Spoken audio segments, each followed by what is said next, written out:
2013 সালে প্রথম প্রবাসী ফুটবলার হিসেবে বাংলাদেশ দলে অভিষেক হয়েছিল জামাল ভুঁইয়ার। সেই জামালের কাঁধেই বাংলাদেশ দলের দায়িত্ব প্রায় অর্ধযুগ। তাকে অনুসরণ করে বাংলাদেশ দলে একে একে যোগ দিয়েছেন আরও কয়েকজন প্রবাসী। সিঙ্গাপুর ম্যাচ উপলক্ষে হ্যাভিয়ের কেব্রেরা ঘোষিত দলে প্রবাসী ফুটবলারের সংখ্যা 6। চলতি স্কোয়াডে হামজা চৌধুরী, জামাল, কাজেম শাহ, ফাহামিদুল ও তারিক কাজী রয়েছেন। আগামীকাল কানাডা থেকে যোগ দেবেন সামিত সোম।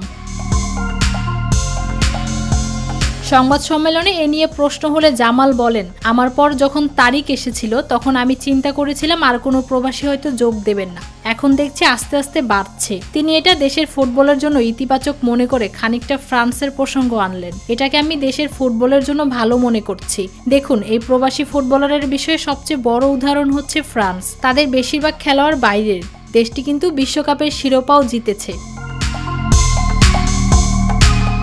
ফৌজিয়া আক্তার, নিরপেক্ষ নিউজ ডেস্ক।